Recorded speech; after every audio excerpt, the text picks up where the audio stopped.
At 17 years old, my adopted sister accused me of getting her pregnant. My wedding was supposed to be the happiest day of my life, the culmination of years of saving, months of meticulous planning, and a love story that felt like a fairy tale. My fiancée, Sarah, and I had poured every ounce of our energy and a significant chunk of our savings into creating a perfect day to share with the people we love most. Looking back now, I see I was a fool. I was so focused on the future, on the beautiful life Sarah and I were building, that I completely missed the storm brewing right under my own roof. I should have seen the signs, the subtle shifts in behavior from my adopted sister, Chloe, but I was blinded by what I thought was simple teenage angst mixed with dash of sibling rivalry. The truth, I would soon discover, was something far more sinister and calculated. My parents adopted Chloe when she was 10 and I was 18, a shy, quiet girl with a history that my parents kept intentionally vague to protect her privacy. For years, she was just my quiet younger sister, but as she entered her teens, a new personality began to emerge. She developed a desperate, almost pathological need for attention. It started small, with things we all dismissed as typical teenage drama. For instance, at my college graduation, just as my name was called to walk across the stage, a loud gasp echoed from my family section, followed by a dramatic thud. Chloe had fainted, and by the time my parents had her sitting up and sipping water, my moment had passed. The focus entirely shifted to her. We all just chalked it up to the heat and her being overwhelmed with emotion for me. The pattern, however, continued to escalate in ways that always seemed to coincide with my own life's milestones. When I introduced Sarah to the family for the first time at a big Christmas dinner, Chloe accidentally tripped while carrying a tray of cranberry sauce, dousing Sarah's beautiful white sweater in a sticky, crimson mess. The apologies were profuse and tearful, painting her as a clumsy, heartbroken victim, and Sarah, ever so gracious, spent the evening comforting her. Then, at our engagement party last year, Chloe made a toast that started sweetly but veered into a bizarre, rambling monologue about how she always felt like an outsider and hoped she, too, would find someone to finally make her feel like she mattered. It cast an awkward pall over the celebration, but again, we all told ourselves she was just being emotional. As the wedding planning kicked into high gear, her behavior became even more erratic and possessive. She insisted on being involved in every single decision, from the cake tasting to the floral arrangements, but her opinions were always contrarian and designed to create friction. If Sarah loved lilies, Chloe would suddenly claim to have a severe, life-threatening lily allergy that had never once been mentioned in the 7 years she'd lived with us. She would pull me aside constantly, whispering about how she felt Sarah was stealing me from the family, and that things would never be the same. I tried to be a supportive older brother, assuring her that she would always be my sister, and that my getting married wouldn't change that. But nothing I said seemed to quell the growing resentment in her eyes. The night before the wedding, during the rehearsal dinner, was when the first true alarm bell should have shattered my blissful ignorance. The dinner was beautiful, a relaxed and happy affair at a local restaurant with our closest friends and family. As everyone was laughing and sharing stories, Chloe pulled me away from the table, her hand gripping my arm with surprising strength. Her eyes were wide and filled with desperate, frantic energy I had never seen before. "We need to talk," she whispered, her voice trembling. "Alone. I have to tell you something. Something that's going to change everything." I sighed, assuming it was another last-minute plea for attention, and told her we could talk after the wedding. That single decision, to dismiss her one last time, would come to haunt me in ways I could never have possibly imagined. The morning of the wedding arrived, painted in hues of golden promise, but a tiny thread of unease from Chloe's bizarre warning the night before pulled at the back of my mind. I tried to shake it off, attributing it to pre-wedding jitters and my sister's insatiable flair for the dramatic. The house was buzzing with a joyful energy that was almost palpable. My groomsmen were cracking jokes. My father was trying to figure out his tie with a look of intense concentration, and my mother was flitting around, a whirlwind of happy tears and last-minute instructions. Sarah sent me a text with a picture of her and her bridesmaids, all glowing and beautiful, and my heart swelled with love, so profound it nearly took my breath away. For a few precious hours, everything felt perfect, and I allowed myself to believe that Chloe's strange behavior was just a final, desperate cry for attention before her world shifted. When Chloe finally emerged from her room, the vibrant energy in the house seemed to dim ever so slightly. She was unusually sullen and withdrawn, a stark contrast to the effusive drama queen we had all grown accustomed to. She wore a simple, dark-colored sundress, and I immediately noticed she wasn't wearing the beautiful sage green bridesmaid dress Sarah and I had bought for her. When my mother asked about it, Chloe mumbled something about feeling bloated and that the dress was suddenly too tight and uncomfortable. She claimed she didn't want to make a fuss and ruin my big day by complaining, a statement so uncharacteristically selfless, it was more alarming than any tantrum would have been. She spent the rest of the morning sitting quietly in a corner, scrolling on her phone, and deflecting any attempt at conversation with one-word answers, her silence a heavy, unnerving presence in the otherwise celebratory atmosphere. Walking into the venue and seeing it all come together washed away most of my lingering anxiety. The flowers, the lights, the smiling faces of our friends and family. It was everything Sarah and I had dreamed of. And then I saw her. As the music began to play and Sarah started her walk down the aisle, the world around me faded to a blur. She looked ethereal, like something out of a dream, and in that moment, all the stress, the family drama, and the quiet dread about Chloe simply vanished. I was filled with a sense of pure, unadulterated joy. As we said our vows, my voice thick with emotion, I held her hands and saw my entire future in her eyes. It was the single most profound and perfect moment of my life, a moment I believe nothing and no one could ever tarnish. Our reception was held in a beautifully restored barn, a rustic but elegant space we'd fallen in love with instantly. We had worked for months to get every detail right, to create an experience that reflected us as a couple. Sarah and I had worked double shifts for 6 months to afford a vintage string quartet we'd hired to play during cocktail hour, and we'd spent weeks hand-making the party favors, little jars of local honey with personalized tags. We'd even splurged on a gourmet food truck instead of traditional caterer, something our guests were raving about. Seeing everyone laughing, dancing, and enjoying the fruits of our labor was incredibly rewarding. This wasn't just a party. It was a foundation stone of our new life, built with love, sacrifice, and shared dreams. It was just after the main course, as the evening light softened and the fairy lights began to glow, that the perfect bubble burst. My best man, glass in hand, was walking toward the microphone to begin the speeches when the music from the DJ screeched to a halt. A confused murmur rippled through the guests, and then a single voice, amplified and trembling, cut through the silence. It was Chloe. She was standing on the small stage, having pushed the bewildered DJ aside and grabbed his microphone. Her face was pale, streaked with tears, and her eyes were fixed directly on me. "I'm sorry to interrupt everyone," she choked out, her voice echoing through the silent barn. "But there's something you all need to know. Something my brother has been hiding." 150 conversations died at once, replaced by a silence so profound it was almost deafening. Every single eye in that beautifully decorated barn, from my closest friends to Sarah's great-aunt Susan, swiveled from Chloe on the stage to me. My mind went blank, a white screen of pure, unadulterated shock. For a split second, I genuinely thought this had to be some kind of grotesque, horribly misjudged joke, another one of her elaborate performances designed to steal the spotlight. I felt a nervous laugh bubble up in my chest, my brain desperately trying to categorize this event into something it could comprehend, something other than the abject horror that was rapidly dawning on me. I looked over at Sarah, whose radiant smile had frozen, and then collapsed into a mass of utter confusion, her eyes wide and searching mine for an explanation that I didn't have. Then Chloe delivered the final, devastating blow. With tears streaming down her face, creating a sickeningly theatrical picture of a tragic victim, she held the microphone close to her lips and her voice cracked as she spoke the words that would incinerate my world. "He's been hiding the fact that I'm pregnant." A wave of gasps and shock whispers swept through the room, a venomous tide of gossip beginning to rise. But she wasn't done. She took a shuddering breath, locked her gaze onto me, and with a look of twisted, sorrowful accusation, she added, "And he's a father." The words didn't just hang in the air. They exploded, sending shrapnel into the heart of every relationship I held dear.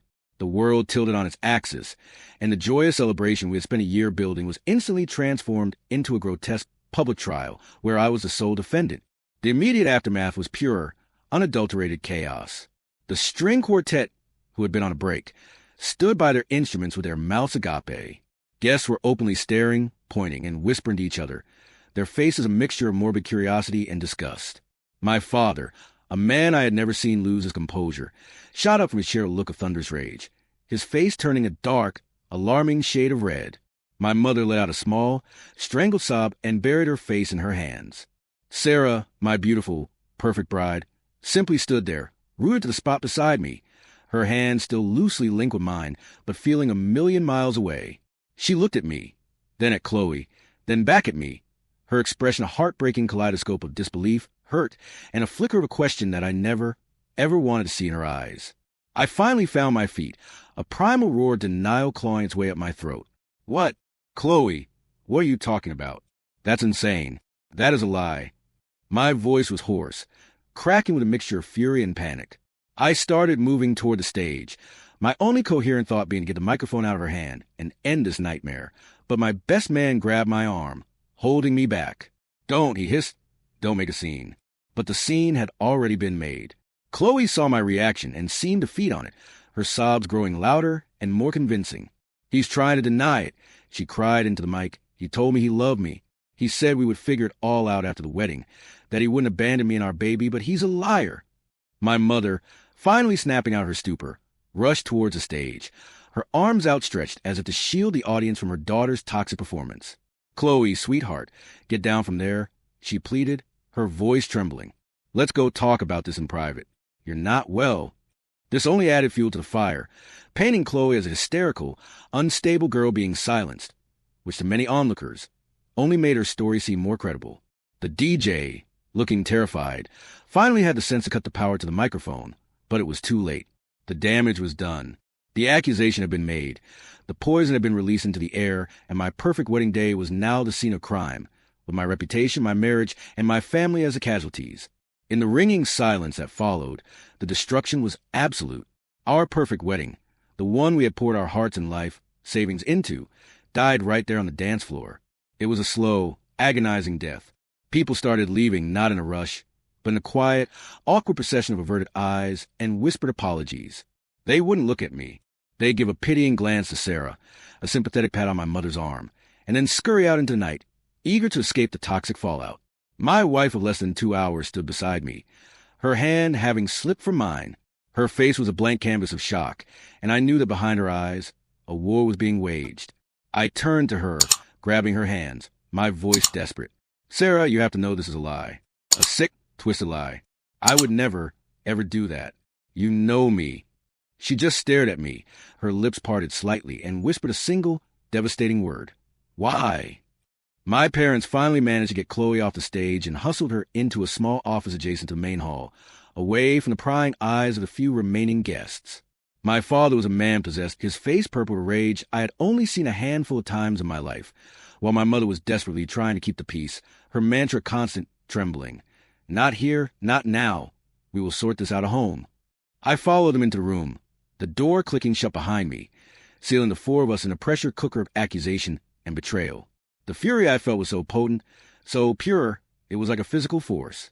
I looked at Chloe, who was now sitting in a chair, feigning exhaustion, the picture of a wronged waif. The theatrical tears were gone, replaced by a sullen, defiant glare. The conversation that followed was the most surreal and maddening experience of my entire life. I demanded an explanation, my voice escalating with every denial she met with a cold, simple statement. Why are you doing this to me? To us. I pleaded, gesturing wildly around the room, at the remnants of my ruined wedding. She just shrugged, not even looking at me, and said to my mother, I couldn't live with the guilt anymore. He promised he'd take care of us. My father exploded, shouting at both of us, his anger not picking a side but rather directed at the sheer existence of the situation. My mother, meanwhile, was trying to mediate an impossible peace, suggesting we all just go home and talk when we're calm, as if this was a simple sibling squabble over a borrowed car. I felt like I was losing my mind, trapped in a funhouse mirror version of my own family. I could hear the last of our guests leaving outside, the scraping of chairs as the venue staff began the grim task of cleaning up our disaster. The 5-tier cake we had spent hours designing sat untouched. Our first dance song would never be played. The thousands of dollars we'd paid for a professional photographer were now just a receipt for a collection of painful memories. Every single joyful moment, every dream we had for this day, had been systematically poisoned and dismantled by a 17-year-old girl's pathological need to be the center of the universe. The financial cost was staggering, but the emotional cost felt infinite. It was in that suffocating little office, listening to my mother's placating nonsense and my sister's monstrous lies, that a cold, hard clarity cut through my rage. This couldn't be handled at home. This wasn't something that time would heal or a family discussion could smooth over. The doubt she had planted was a cancer, and if I didn't cut out immediately, it would metastasize and destroy my marriage before it even had a chance to begin. I looked directly at Chloe, my voice dropping to a low, deadly serious tone. You want to claim this baby as mine? Fine. You're 17, a minor, but that doesn't matter. We are going to a clinic tomorrow for a paternity test. Not next week, not after we calm down. Tomorrow. And when it proves you are a liar, you are out of my life forever. My ultimatum hung in the suffocating air of that small office, a final, non-negotiable line drawn in the sand. For a moment, nobody moved. Chloe's sullen expression flickered with the first real flash of panic I had seen all night, a deer-in-the-headlights look that was gone as quickly as it appeared. She immediately doubled down, turning to our mother with a fresh wave of crocodile tears. "See," she wailed, her voice rising in pitch. "He's trying to bully me. He's trying to scare me into getting rid of our baby." My mother, ever the peacekeeper, instantly fell for it, wrapping an arm around Chloe and glaring at me. "That's enough," she snapped. "Look at her. She's hysterical. We are not going to some clinic tomorrow. We are going home, and you will apologize for upsetting your sister in her condition." But my father, who had been silently observing, finally spoke, his voice a low, gravelly rumble. "No," he said, looking from me to Chloe. "He's right. This ends tomorrow. One way or another, this ends." The car ride home with Sarah was the longest 20 minutes of my life. We were supposed to be heading to a hotel, giddy and drunk on love, ready to start our honeymoon. Instead, we were driving back to our small apartment in a silence so thick and heavy I could barely breathe. I reached for her hand on the console, but she flinched, a tiny, almost imperceptible movement that felt like a physical blow. "Sarah," I started, my voice hoarse. "I don't know why she did this. I swear to you on my life, I have never, ever been with her. She's my sister." She finally turned to look at me, the streetlights illuminating the tears tracking through her perfect wedding makeup. "I want to believe you," she whispered, her voice breaking. "God, I want to believe you more than anything. But why would she say that? Of all the lies in the world, why would she choose that one? What did I miss?" When we walked into our apartment, the reality of our situation crashed down on us with crushing force. Our suitcases for our honeymoon in Hawaii, a trip we'd saved for 2 years, were packed and waiting by the door. On the kitchen counter was a bottle of champagne and 2 glasses, a gift from our realtor. Sarah walked over to the closet where she had hung her wedding dress and just stared at it for a long moment before she finally broke, sinking to the floor in a heap of white tulle and uncontrollable sobs. I knelt beside her, wrapping my arms around her, feeling completely and utterly helpless. All the joy, all the hope, all the promise of this day had been stolen from us and replaced with this ugly, gut-wrenching grief. It was in that moment, holding my weeping wife in my arms, that my resolve hardened from steel into diamond. I wasn't just doing this in my own name anymore. I was doing this to reclaim the life that had been so viciously ripped away from us. The next morning, I was up at dawn. I didn't sleep a wink. I found a 24-hour clinic that did express DNA testing and booked an appointment for 10 o'clock. Then I called my parents' house. My mother answered and immediately started in with a litany of reasons why today was a bad idea. Chloe was feeling sick. She was under too much stress. This was cruel and unusual. I cut her off. "Is Dad there?" I asked, my voice flat and devoid of emotion. When he got on the line, I told him the time and address of the appointment. "I will be there with Sarah," I said. "You will bring Chloe. If you don't, you will never see or hear from me again." There was a long pause on the other end of the line, and then he just said, "We'll be there." Less than an hour later, my phone rang again. It was my father. He sounded exhausted, completely defeated. "We're not coming," he said. My blood ran cold, a fresh wave of rage and betrayal washing over me. Before I could explode, he continued, his voice barely a whisper. "She won't come. She locked herself in her room. Says the stress could cause a miscarriage. She was screaming and throwing things." He paused, and I heard him take a deep, ragged breath, the sound of man's world cracking at the seams. So I broke down the door. I told her that was fine, because she was packing her bags and getting out of my house today, pregnant or not. There was another pause, longer this time. Then came the words that were both a relief and a condemnation. She confessed, "Son, it was all a lie. She's not even pregnant." The confession my father relayed over the phone didn't bring the explosion of triumphant relief I had expected. Instead, a profound, hollow emptiness settled in my chest. I hung up and turned to Sarah, who had been watching me, her entire body tensed. "It was a lie," I said, my voice sounding distant to my own ears. "She's not pregnant. She made it all up." Sarah didn't cheer or shout. She just crumpled, her body folding on itself as a year's worth of stress and a day's worth of absolute terror finally broke through her shock. The sobs that racked her body weren't loud or hysterical. They were quiet, ragged, and utterly broken. We didn't celebrate our vindication. We simply held each other in the ruins of our living room, two survivors on a piece of driftwood, with the ghosts of our perfect wedding day swirling around us. The truth hadn't set us free. It had just confirmed the depth of the betrayal. That evening, I went to my parents' house alone. Sarah couldn't face them, and I didn't blame her. I found Chloe sitting on the living room sofa, staring blankly at the television, her bags packed and sitting by the front door. She wasn't crying anymore. She looked small, sullen, and pathetic. My mother was hovering nearby, her face puffy and red, while my father stood by the window, his back to the room. I walked over and stood in front of Chloe until she finally looked up at me.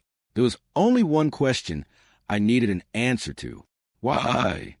I asked, my voice dangerously calm. She just shrugged.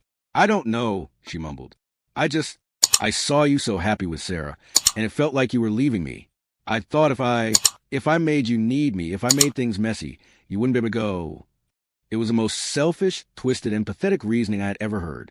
There was no remorse, only a self-centered explanation for her cruelty. Looking at her then, I didn't feel rage or even pity. I felt nothing. She was a stranger to me, a black hole that had tried to swallow my happiness whole. I turned to my parents and laid out my terms, the words coming out cold and final. We lost over $30,000 on that wedding. I began, my voice steely. But that's just money. She humiliated my wife. She tried to destroy my marriage before it even began. She made our families and friends believe I was a monster. This isn't a cry for help that you can fix with therapy and understanding. This was a calculated act of evil. I took a deep breath, solidifying my decision. I am pressing charges for defamation. Furthermore, she is no longer my sister. As of this moment, I am done. I never want to see her or speak to her again for the rest of my life. My mother completely broke down, pleading with me through a storm of tears. You can't mean that. She's your sister. She's only 17. She's a troubled child. She doesn't know what she's doing. You'll ruin her future. You'll destroy this family. Her words, which once would have filled me with guilt, now sounded like excuses, like apologies for a monster. My father, however, slowly turned from the window. He looked ancient, as if he had aged a decade in a single day. He walked over to my mother, put a hand on her shoulder, and looked at me, his eyes filled with a terrible, sorrowful understanding. Let him go, he said quietly to her. She made her choice. Now he has to make his. He knew. He had seen the malice in Chloe's eyes, too, and he knew that some things, once broken, could never be put back together. My wife and I are now in counseling, trying to navigate the complex trauma of what should have been the happiest day of our lives. The legal proceedings have started, and the family is shattered. My mother calls me daily, begging me to stop, to forgive, to be the bigger person. She accuses me of being cruel and vindictive, of tearing our family apart over a teenager's mistake. My father is quietly supporting my decision, but our relationship is strained and heavy with grief. We're trying to heal, but I know that to fully do so, I have to completely excise the cancer that is Chloe from my life, no matter the consequences for the rest of my family. So, Reddit, AITA for pressing charges against my 17-year-old adopted sister and cutting off all contact after she falsely accused me of getting her pregnant to ruin my wedding?